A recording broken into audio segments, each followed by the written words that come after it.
o Edilson Mota, um abraço para ele, foi diretor do CREA há muito tempo, é apoiador do podcast. A gente já tem o perfil do engenheiro que está rodando as obras.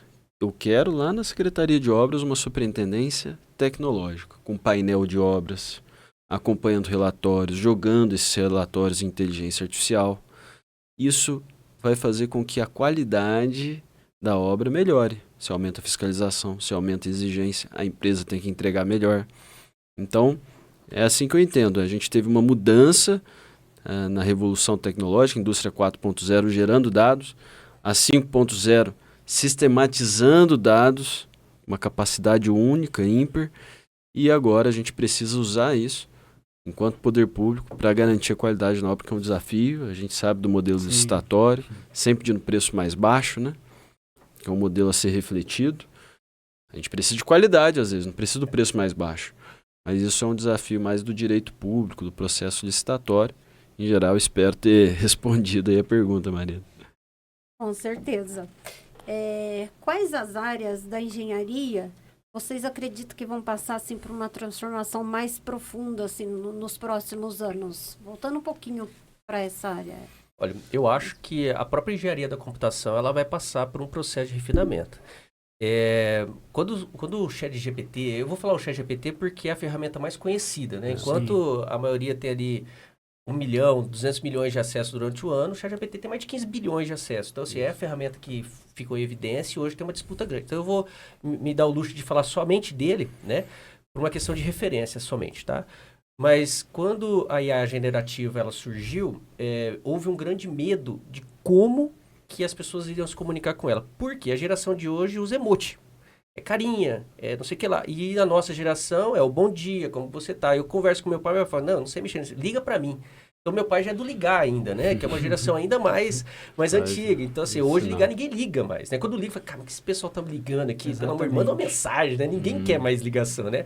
É preocupante, na verdade. É preocupante.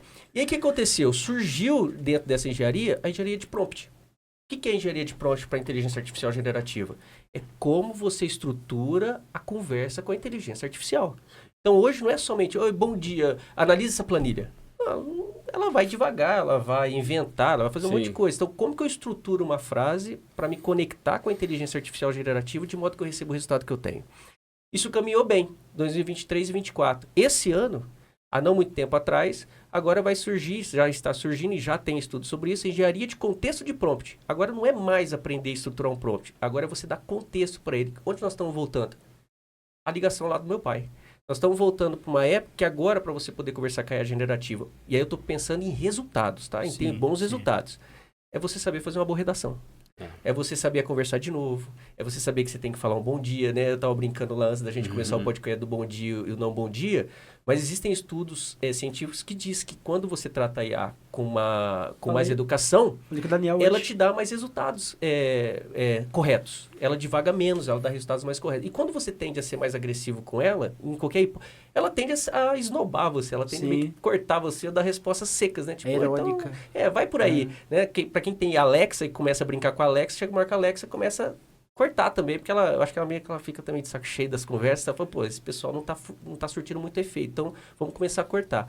Então eu acho que essa e vai ser uma das grandes mudanças dentro das engenharias. E aí eu penso eu falo uma engenharia como contexto geral, por quê?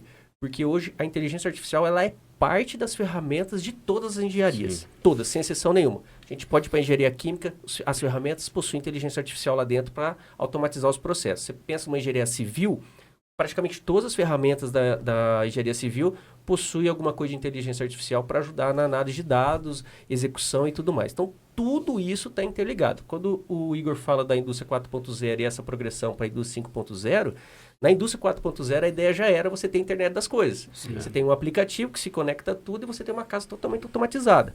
Existem estudos nos Estados Unidos, várias casas de teste que já tem mais de 10 anos que estão fazendo, como que funcionaria essa casa automatizada. Você sai da casa, a casa sabe que você saiu, sabe a hora que você volta, sabe se tem leite na geladeira, se tem ovo, se você pegou uma fatia de mussarela, ela sabe a temperatura do ar que você gosta, a intensidade da luz, ela sabe tudo. E ela aprende com você tudo, a cada dia que você faz. Então, isso é automatizado. ele é mecânico. Agora, quando a gente passa para a parte humanizada da inteligência artificial, a gente vai ter essa evolução nas engenharias. A engenharia de prompt e a engenharia de contexto de prompt são os cursos da nova geração. Vai ser faculdade, não vai ser só um livro. Vai ter que ter uma faculdade para você aprender a ser um engenheiro de prompt. E eu estou falando nisso, pode ser que daqui 2 anos a engenharia de prompt, contexto de prompt, Sim. nem exista mais. A gente vai ter que ir para uma outra linha porque estão surgindo os computadores quânticos. A quântica, ela é diferente da computação de hoje. Se surgir um computador quântico, a inteligência artificial de hoje já não funciona mais. Precisa ser uma inteligência artificial quântica. E as coisas mudam de figura. Então, vai depender da evolução. Mas hoje, gritantemente, eu vejo que a engenharia é o prompt e o contexto de prompt. Eu acho que esse é uma mudança mais significativa que a gente vai ter nos próximos anos. Você está falando, Alexandre, e aí eu estou vivendo o meu dia, voltei lá em casa, né? Estou vivendo o meu dia, porque o Daniel, que está aqui com a gente, né? Ele é da parte de tecnologia, então você vê uma pessoa tendo que ultrapassar essa parte da IA aí, a evolução que teve em pouco tempo. E ele já fala para mim todo dia, não, isso daqui já está ultrapassado, eu vou ter que fazer mais. E aí eu fico assustada com ele nessa parte da IA. É impressionante. É impressionante. E assim, a evolução de investimento ela é muito grande. Fazendo um exemplo, em 2023... Nós temos um projeto muito grande lá no campus, que é da educação de jovens e adultos. Ele é um edital de 2022, final de 2022, onde a gente angariou 15 milhões de reais para oferecer 7 mil matrículas para as pessoas que estão nessa condição de jovens aprendizes, né, de educação de jovens e adultos. E ao longo desse processo eu conheci conheci 5 professores lá no Rio Grande do Sul, num evento do Instituto Federal, da Rede Federal. E de lá para cá eles fazem parte de um projeto de automatização e inovação utilizando a inteligência artificial nos processos de gestão e educacional. Então, durante esse programa de educação de jovens e adultos, todo o material que nós produzimos tem inteligência artificial embutida. Seja para acessibilidade, né, alunos surdos, cegos, Sim. Como que a gente iria tratar isso. O texto, a produção do material, ela foi pensada também na acessibilidade e adaptado para aquela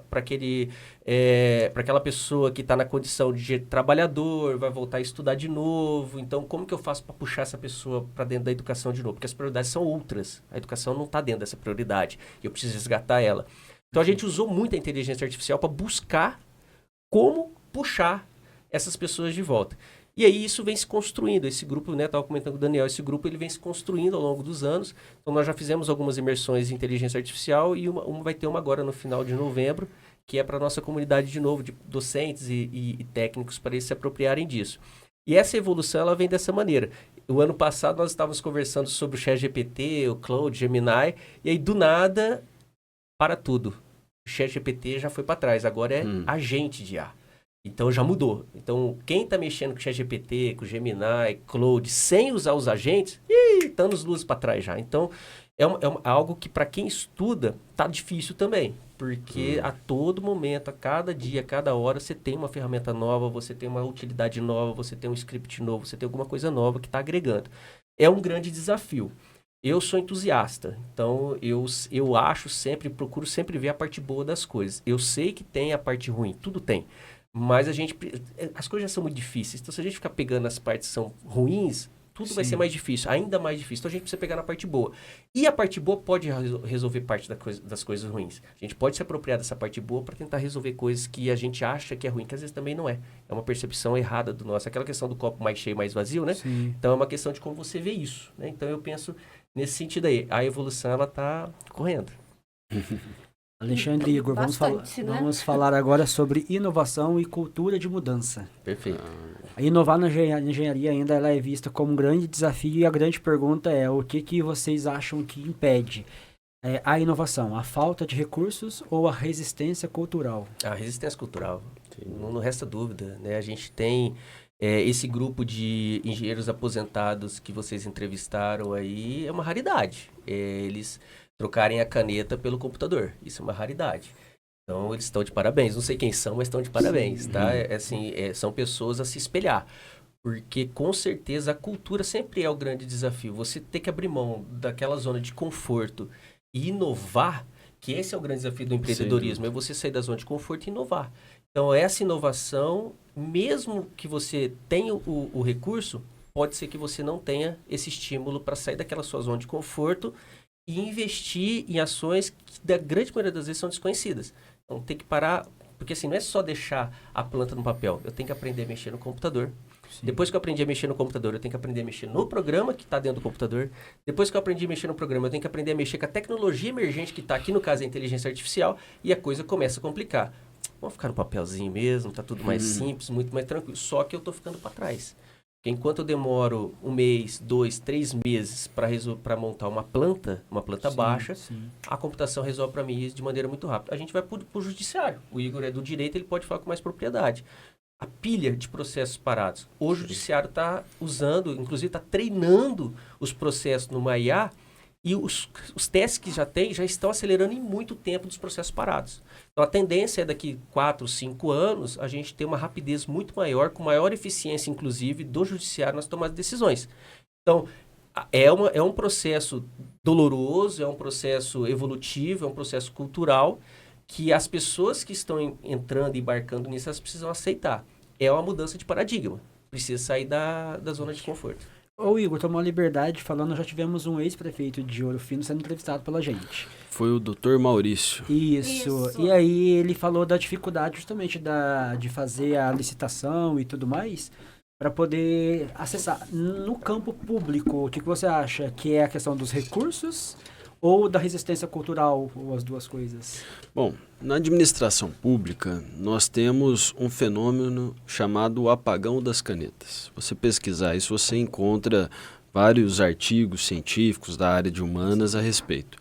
O apagão das canetas é o fenômeno em que os órgãos de controle agem de forma tão intensa, almejando que o servidor lá da prefeitura de Congonhal, Borda da Mata, todos, desde a de menor capacidade a maior capacidade em termos de recursos, tá? Que elas tenham um rigor contratual de excelência. E aí vem notificações que podem imputar para sempre aquele servidor num processo penal. O que ele opta por fazer? Não faz. Nós temos um instrumento legal moderno, de vanguarda no Brasil, que é chamado o CPSI, que é o contrato de um produto ou solução inovadora, serviço inovador. Era o objetivo da administração pública, ao invés de abrir uma licitação e falar, olha, eu quero lápis, me ofereçam o melhor lápis, ela apresentasse um problema. Olha, eu não sei como integrar o meu RH à minha saúde. Eu quero trazer mais saúde para os meus servidores, usar da Secretaria de Saúde para isso.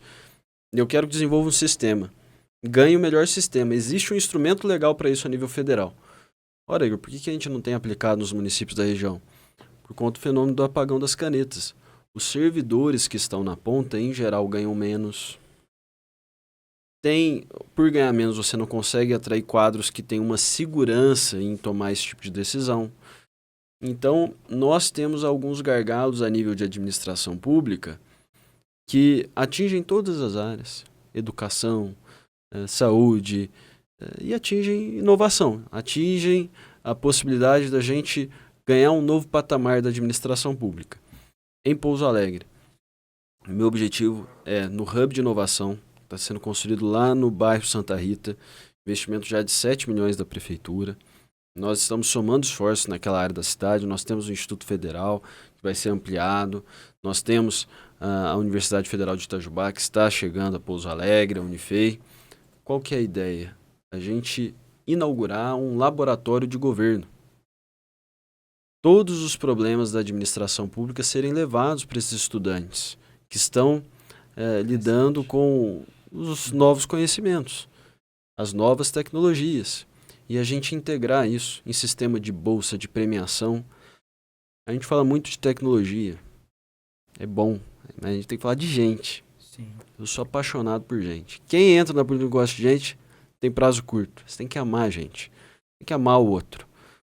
E amar o outro, como... E aí sempre eu migro para a filosofia, porque é onde eu gosto. Se eu não fosse político, eu ia ser filósofo. Você tem que amar o outro com esperança. E é diferente a esperança do otimismo e do pessimismo. O otimismo e o pessimismo, Alexandre, são irmãos cegos. O pessimista, ele não enxerga nada de bom. É aquele tio seu, aquela pessoa da sua família, que tudo tá ruim. O Brasil já era. Político tudo é ruim. Não sei o que.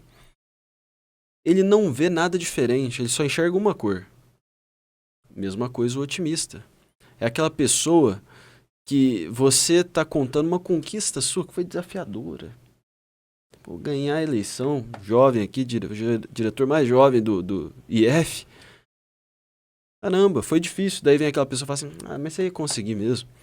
Pô, tá desmerecendo o desafio, a parte difícil. A esperança não. A esperança é você entender que existe um desafio e você consegue superar ela. E quando você fala de gente, eu falo que nós temos que falar mais de gente do que de tecnologia, você tem que amar a gente com esperança. Você tem que entender, sim, a montanha do desafio que você tem que escalar. Uma educação defasada tecnologicamente, que não desenvolveu o comportamento empreendedor nos alunos. Aí eu estou prolongando, mas a título de parênteses, empreendedorismo não é só você ter uma empresa. Empreendedorismo é um comportamento. Você identificar um problema, resolver esse problema a partir de uma solução sistematizada, ou seja, contínua. Não é pontual, ela continua ali, viva. Tem empresários que não são empreendedores, inclusive. Tem empresário que virou empresário hoje, porque o pai morreu, ele herdou o império. Sim. E está iniciando a falência do negócio hoje, porque ele não tem o letramento empreendedor para fazer o negócio prolongar. E você tem políticos empreendedores, funcionários empreendedores que veem as dificuldades do negócio e pensam em novas ideias, vão lá e empreendem. Então a gente tem que olhar a educação sabendo que a gente tem gargalos básicos. Dificuldade em conectividade que a gente vai resolver em Pouso Alegre. Dificuldade em ensino empreendedor para essas crianças, para essa juventude. A gente tem um sistema público de educação que ainda não ensina matérias tão fundamentais como cidadania, direito. Mas quando eu olho esse abismo, essa montanha que eu tenho que escalar, eu tenho que olhar com esperança. Escalar essa montanha e chegar do outro lado. Escalando essa montanha e chegando do outro lado, é que o jovem vai aprender a usar tecnologia com qualidade. Então, antes de falar de tecnologia, você tem que falar de escalar a montanha que vai levar a nossa gente para o topo. E o meu sonho é esse, é o brasileiro estar no topo. O brasileiro tem tudo para isso, é um povo criativo, trabalhador, mas que insiste a viver num paradigma de dependência. Depende do governo, depende de uma circunstância para a vida dele dar certo, do jeitinho. Tem que tirar as amarras da dependência. Como que você vai empreender com juros desse tamanho? Uma carga dessa na tua empresa? Poxa, que sistema de incentivo é esse? Você tem que incentivar o bom empreendedor nesse país, né? Mas aí eu me alonguei um pouco e... Mas na verdade você já respondeu a próxima pergunta. Já mata duas em uma. Isso daí na prova você coloca assim, a resposta dessa está na anterior.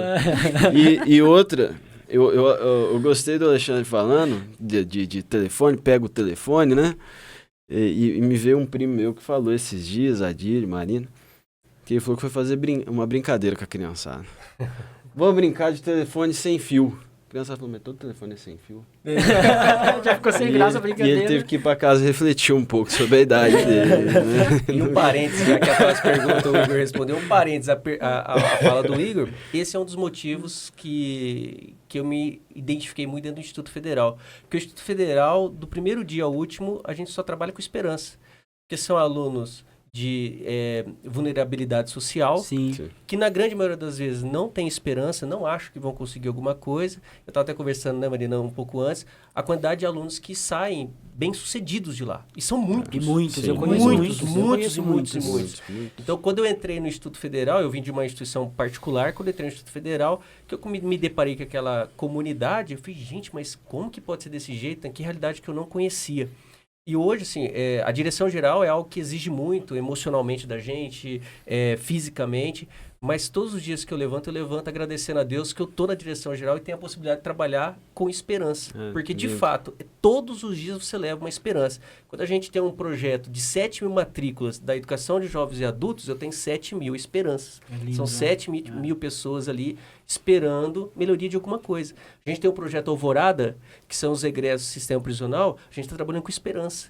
a reabilitação dele na sociedade, o trabalho, tudo é esperança. Então, assim, é um ambiente bonito de trabalhar. Tem desafios. E, de fato, a montanha é o Everest, né? É o Everest, é muito grande. Só que é isso que move a gente, pelo menos me move, né? É você estar perante esses desafios, que são desafios bonitos de se trabalhar. Vale a pena perder o sono por isso. Isso vale a pena perder o sono, agora, que é um trabalho de esperança. Eu sei que, inclusive, eu puxei bastante agora a fala, Alexandre, vocês têm mais perguntas, mas eu quero trazer um ponto. Esse fator da esperança parte também de você amar, passar a amar um outro futuro para nossa gente. Então, quando ele fala que ele trabalha com esperança, ele trabalha com amor, de enxergar aquela juventude com que ele trabalha em uma nova realidade. Amar, ter esperança, sonhar, inteligência artificial não faz. Não faz, não. É o ser humano. Então, conectando com o tema. Exatamente. Tá na gente. A gente que opera a inteligência artificial. Eu tive uma aula recente, eu faço mestrado de políticas públicas, porque eu entendo que renovação política não é só você ser jovem, levantar a mão e ganhar uma eleição. É você não parar de estudar um segundo. Então, enquanto muita gente sossega quando ganha um cargo público, eu tô final de sábado trabalhando, ralando, artigo científico, para me preparar para essa missão. E eu tive aula esse final de semana com um professor que chama Alexandre Gomide. Doutor, cara fantástico lá do IDP. E ele falou, conhecimento não é saber tudo, é saber fazer as melhores perguntas. Jogando para o que o Alexandre trouxe de inteligência artificial. O que é o prompt se não uma pergunta? Então, é gritante que a gente está nesse caminho. Não é saber tudo, é saber fazer boas perguntas. Exatamente. Último asterisco. O INSPER inaugurou uma disciplina de engenharia de prompt. Em qual disciplina? Direito. No direito. Direito com disciplina de engenharia. Então, a gente está falando essa mesma língua e a gente nem combinou a entrevista antes, porque nós temos que enxergar a tendência, quem está nos acompanhando precisa estar atento a essa tendência, porque ela só vai escalar. Ela só vai escalar. E a gente precisa se conectar a ela para fazer o que a gente projeta para a nossa vida, seja pessoal ou profissional, ganhar a escala também, junto da tendência, né, Alexandre? Isso mesmo, certinho. Otimismo, pessimismo e esperança. O campo filosófico, ele faz chegar mais rápido. Byung-Chul Han, eu não sei nada. Esse é o filósofo, chama Byung-Chul Han. O livro chama O Espírito da Esperança. O Espírito da Esperança. Fica aí a dica. E eu acho que deu um corte aí essa fala anterior, com certeza. A pergunta anterior seria exatamente sobre o que você poderia compartilhar de exemplo prático da inovação na área que trouxe resultados. Você falou dentro do Hub de criar um departamento para poder atuar enxergando ali o setor público, não é isso? Que é a inovação. Há algum outro que você queira exemplificar? E você também falou do IF. E é muito bom a oportunidade de ter o setor público aqui. Tivemos muito privado para poder tentar entender também, embora os recursos tenham trâmite amoroso muitas vezes, mas 7 mil alunos do IF, olha que bênção isso. Exatamente. E eu estou falando só de um projeto, né? Se nós vamos pegar a comunidade do IF como um todo, do presencial a gente está ali por volta de 1.200 entre alunos dos cursos técnicos, aí eu estou falando de todos os cursos técnicos, a educação à distância, as graduações e pós-graduações, só do campus Pouso Alegre. Quando a gente vai para outros projetos, eu tenho 7 mil da EJA, eu tenho quase 40 do Jovem Aprendiz, eu tenho mais 30, 40 do Alvorada, eu tenho projetos em Ouro Preto e Minas Novas, que trabalham com musicalidades, restauro, a educação da educação de jovens e adultos. Então, a gente vai extrapolando. Então, assim, é uma comunidade muito grande. E aí, a gestão pública ela é um cuidado, porque a gente está falando do nosso imposto. Então, eu falo para toda a minha equipe sempre, né? Essa linha que o Igor e o Coronel Dimas está caminhando na automatização e no cuidado com o recurso público, isso tinha que ser a primeira linha de quem assume qualquer cargo de gestão pública. Nós estamos trabalhando com o dinheiro do outro, não é com o nosso. O nosso a gente faz o que quer. Do outro, a gente precisa prestar relatório, a gente precisa prestar conta da transparência, a gente precisa mostrar tudo. Então, lá na instituição, o que o Igor e o Coronel Dimas estão fazendo na prefeitura, eu estou fazendo na direção geral. Nós fizemos, né, até comentei com o Igor quando ele chegou sobre o evento que está ocorrendo de uso da inteligência artificial nas licitações. Há 3 semanas atrás, nós fizemos em Caxambu, eu fiz uma palestra exatamente sobre a mesma temática, o uso da inteligência artificial na licitação pública. Por quê? Para evitar erro. Evitar artigos que se sobrepõem, evitar erros de cálculo, evitar erros de prazo e a judicialização. O que mais emperra o processo licitatório é os embargos. Então, você faz a licitação, aí chega lá na frente, poxa, mas você tinha que fazer isso. Não, mas não posso estar no contrato que não pode. Então, eu acho que essas tecnologias elas vêm para ajudar também. Então, eu penso que o cuidado com o dinheiro, né, com o dinheiro público, nesse caso nosso, ele é, assim, o essencial. A gente precisa ter esse cuidado, porque a gente está trabalhando com o dinheiro do outro. Então, quando é do outro, a gente precisa ter bastante cuidado e prestar as contas necessárias, né? Isso. É engraçado que uma resposta conecta com a outra indiretamente, de qualquer forma, olhando pela conexão do respeito, de certa forma, a pergunta é como incentivar uma mentalidade inovadora dentro de equipes técnicas e de projeto. Mesmo sendo prefeitura e um instituto federal, né, começa com a visibilidade do respeito, já começa incentivando, sabendo que quem gere, quem está lá na administração tem essa visão, tem essa premissa que é básica, na verdade. E a preocupação. Né? Eu acho que essa preocupação ela é essencial. E aí, como que a gente dá essa visibilidade? Com projetos igual o do Igor. O Hub de Inovação, a próxima NEPA, pergunta. e o empreendedorismo é o que movimenta. Porque assim, quando a gente entra para uma escola, você tem uma escola convencional, vou colocar o instituto porque ele é diferente, porque ele tem um ensino integrado técnico junto. Vamos pensar uma escola convencional, né? Quando você entra, tem oportunidade de pesquisa? Não tem. Você tem oportunidade de extensão? Sim. Não tem. Você tem oportunidade de viajar e conhecer? Na maioria não tem. Não. Né? Quando você vai para o Instituto Federal, ali você tem editais que são vinculados ao orçamento. Hoje o nosso edital de projeto de pesquisa e extensão, ele está na faixa de 120 mil. São 120 mil reais de bolsa para pesquisa e para extensão. A gente tem PIBID, tem PIBIC. Tem uma série de programas de incentivo a sair de sala de aula. Vamos sair de sala de aula, vamos ver como está o mercado, vamos fazer proposições. Então, só para vocês terem ideia, quando eu cheguei em 2018, que foi nessa época que eu conheci o Igor e a gente começou a trabalhar, em 2018, eu tenho um projeto de inteligência, que não é essa inteligência artificial generativa, já é a parte mais técnica da inteligência